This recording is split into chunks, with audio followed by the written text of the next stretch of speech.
So this is a video that I've wanted to make for quite a while now, but I kind of wanted to gather my thoughts on the situation before I really went through and made this video. And it's going to be something that people are going to disagree with me on, and that's fine. I'm not necessarily here to convince you to change your opinions on a situation. I am simply here to give you my opinions on a situation. And if you disagree with me, that's why the comment section exists. So you could be like, hey, I see it this way. I don't take personal offense to it or anything like that. It's called a conversation. But the video may come off a little bit as, old man yells at the cloud, but I don't think it's that way.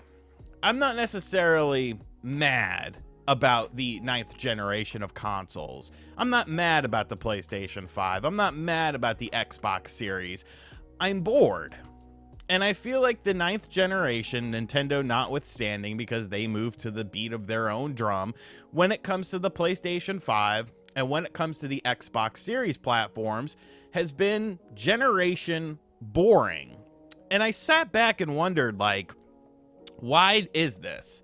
Why did we get to this point? Because now we're already starting to hear about things like the PlayStation 6 and the new Xbox system. And I'm like, well, wait a minute. Did this generation start? Did this generation have a bunch of stuff that people were genuinely excited for? Did I fall asleep? Did I slip into a coma?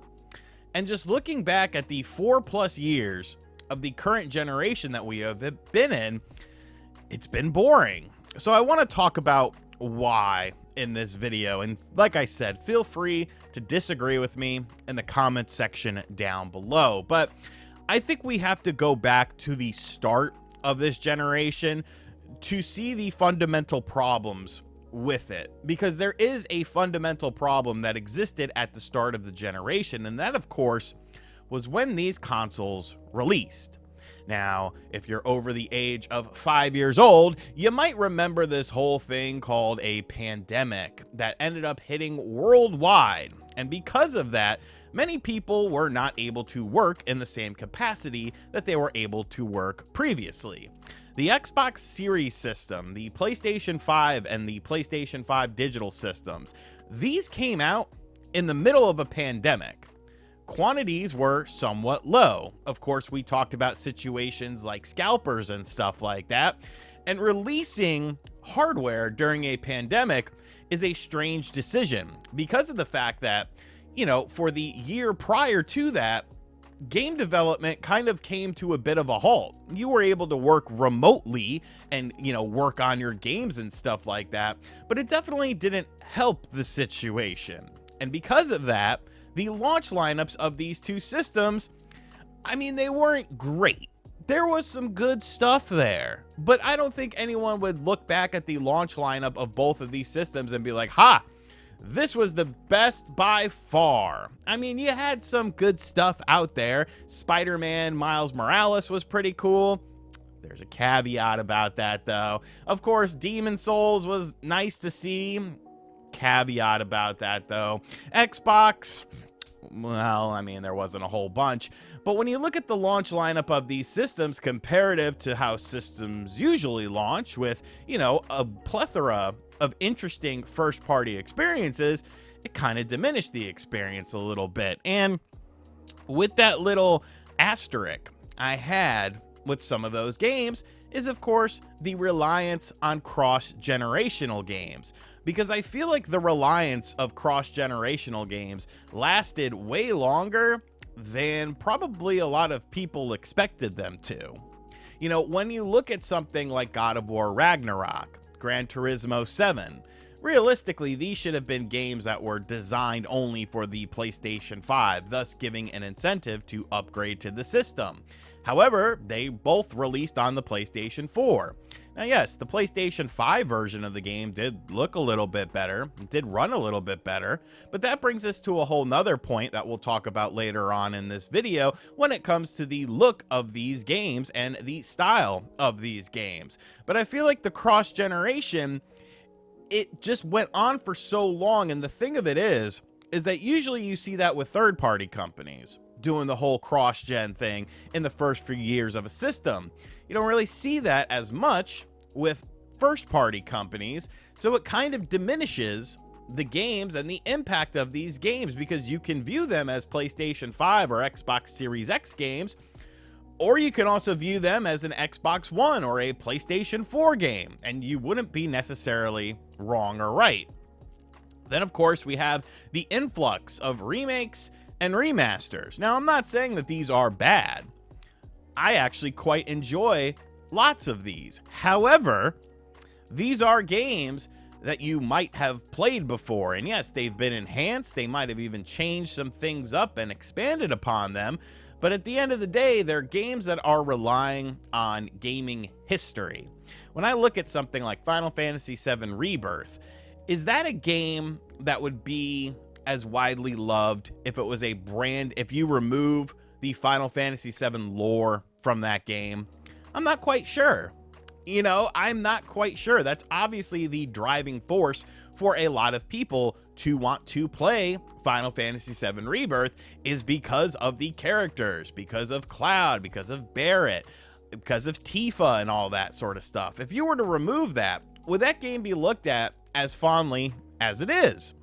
I think the remakes and remasters are cool because it does bring in a new generation of players into games that maybe they weren't around for back in the day. But the whole thing about remakes and remasters to me is one major thing. You have to have stuff that goes along with the remakes and remasters in order for them to feel special and feel different. You have to have new ideas to go alongside of it. If you're simply just coasting on these remakes and remasters and relying on them more so than relying on other games, it kind of becomes a problem. Now, companies like Capcom and Square have done a good job of diversifying their portfolios with games that are other games besides remakes and remasters, new experiences, new entries in key franchises.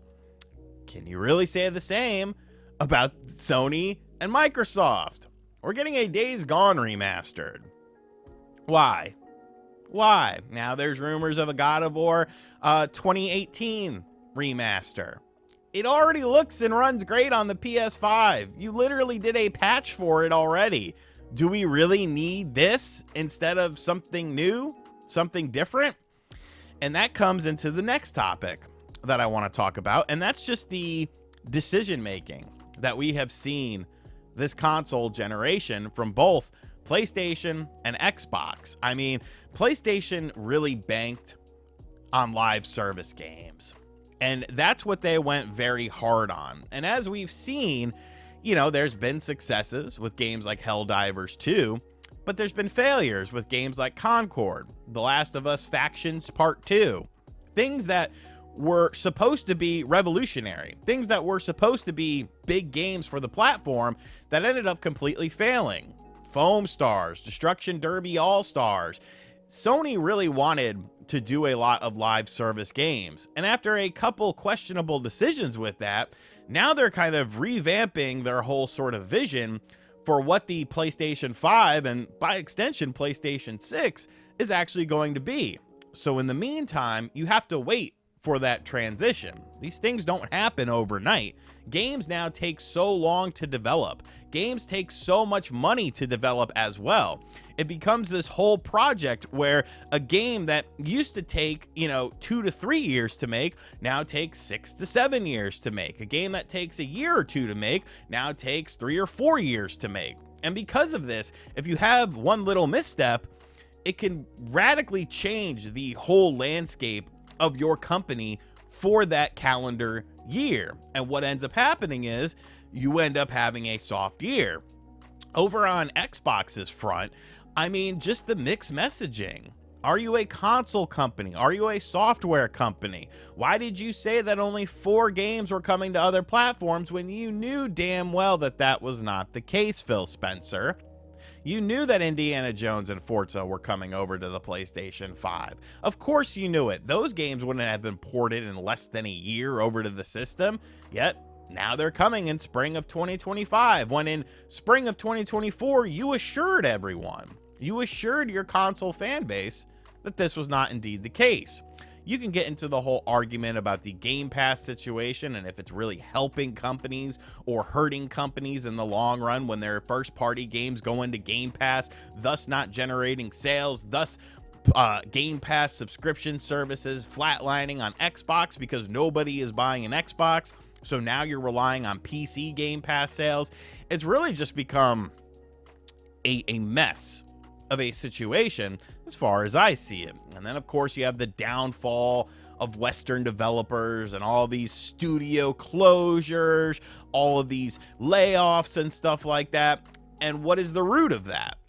Obviously some identity politics plays a role in some of that stuff, but I'm looking at the bigger picture here. And the bigger picture is these companies thought to themselves, well, people are buying video games right now during COVID. This is sustainable. This will last forever. People will always buy video games and consoles. It's not because they're stuck at home.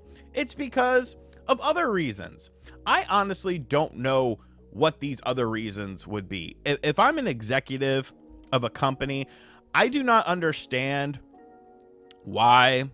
how you would come to that conclusion. Because as someone who is a company owner by extension of this YouTube channel, I understood that my views in 2020 were probably going to be higher than they would be the next year because of the fact that people were stuck at home. They didn't have anything to do. You watched TV, you watched movies, you bought things off the internet to relive nostalgic memories because you had all the time in the world. And of course, by extension, YouTube is going to be something like that. Free entertainment, watch at your leisure. I understood that views were probably going to be a little bit artificially inflated. And that if the next year I didn't get as many views, that's okay. It wasn't meant to be sustainable. It wasn't meant to be the new standard. But the video game companies somehow didn't realize that. And that's just a puzzling thing about the higher ups at these companies and really the disconnect between the consumer and these higher ups. Another thing I want to focus on, and this is a bit of a newer thing, but you know, it boils down to what Xbox is essentially doing. Playing a very dangerous game.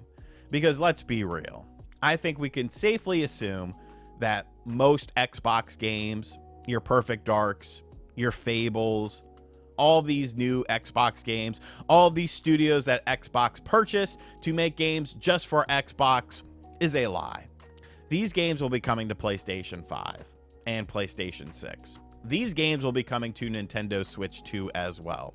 Xbox is pretty much a publisher of video games that just happens to make hardware right now, which leaves PlayStation and Sony, by extension, in an island unto themselves. You could sit there and compare Nintendo Switch to PlayStation, but they are vastly different experiences in terms of things like graphics and stuff like that, online capabilities and online features. They're kind of two different marketplaces that do blend together because they are both video games, but they offer vastly different experiences.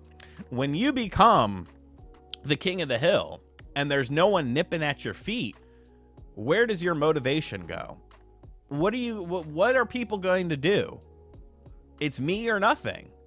If I'm the only YouTuber that exists that talks about video games on YouTube, what would be my motivation? And I knew that another company couldn't come along and automatically enter themselves into my marketplace. Like, for whatever reason, nobody could get a video camera and a light and a microphone and talk about video games because the money behind it would just be way too much. What would be my motivation to grow? What would be my motivation to push things further? What would be my motivation to better myself if I'm the only one around? And I see that as a potential flaw with Sony because Sony has gotten complacent at times before. Look at the start of the PlayStation 3 generation. They expected to just coast off the success of the PlayStation 2. Didn't quite work out as well. So what am I to believe with Xbox completely changing, you know, their whole business strategy, essentially focusing on the publishing side, not so much the hardware side, which means that more people are probably going to buy a PlayStation 5 and PlayStation 6 because now that has become the default console. What's the point of buying an Xbox when I can just play these games on a PlayStation product? But I think the biggest problem of this generation is something that I alluded to, kind of back at the start of this video. And that is, what are the marquee games to be remembered from this generation? What were the wow moments? What were the this feels next gen moments of this console generation? What were the, man, this definitely wouldn't have been possible on my previous console moments from this generation? And I think they're very few and far between. Most of the improvements that we have seen have been in things that, you need a nice television in order to be able to experience it. Some new lighting effects, shadows, quicker loading times, which is a nice thing, don't get me wrong.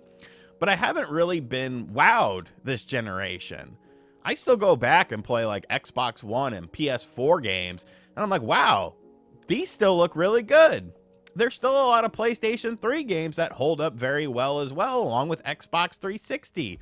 Yeah, it might not have all of the lighting effects and stuff like that, but those are things you kind of have to seek out.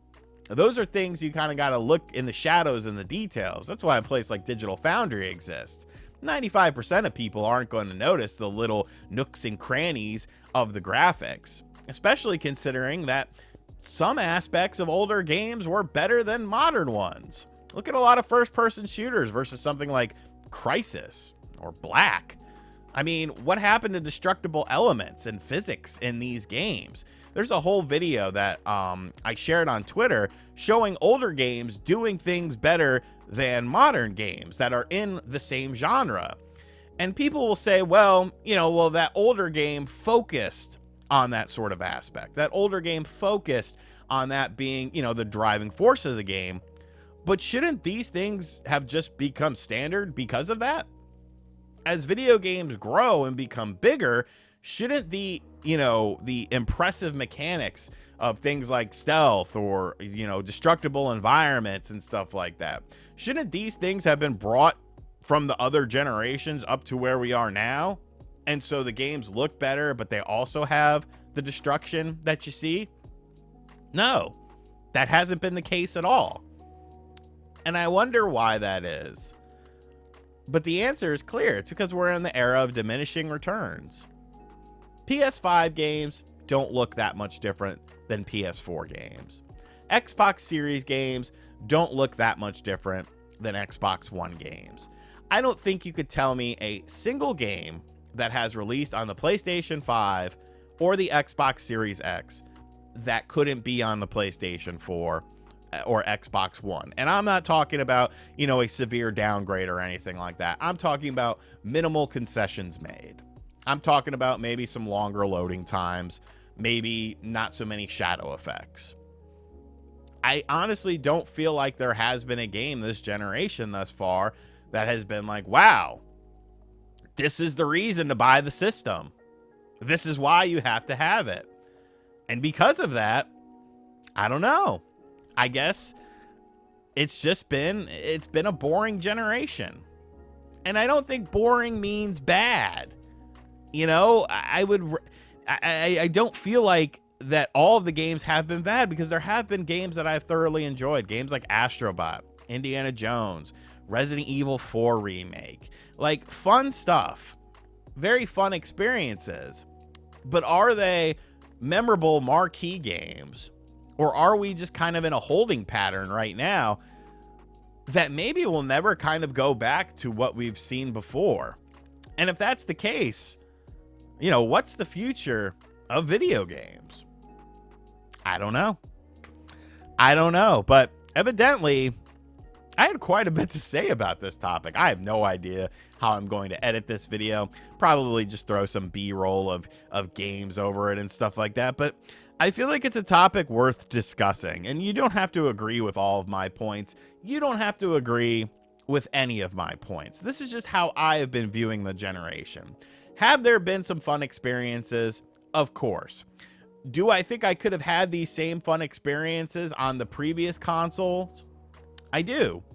And I almost feel like the PS5 and the Xbox Series were just kind of a waste of time to make. And until something changes, until some, high marquee games come out for it, I don't know that my opinion is going to change anytime soon. But maybe you feel differently. Let me know in the comments section down below. How do you view this console generation? Have you been enjoying it? What some of your favorite games have been from this console generation? And as always, guys, thank you for checking out this video.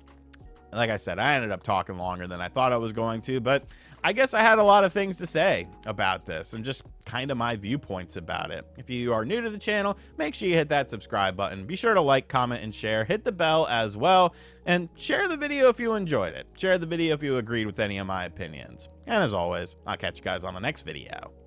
Later.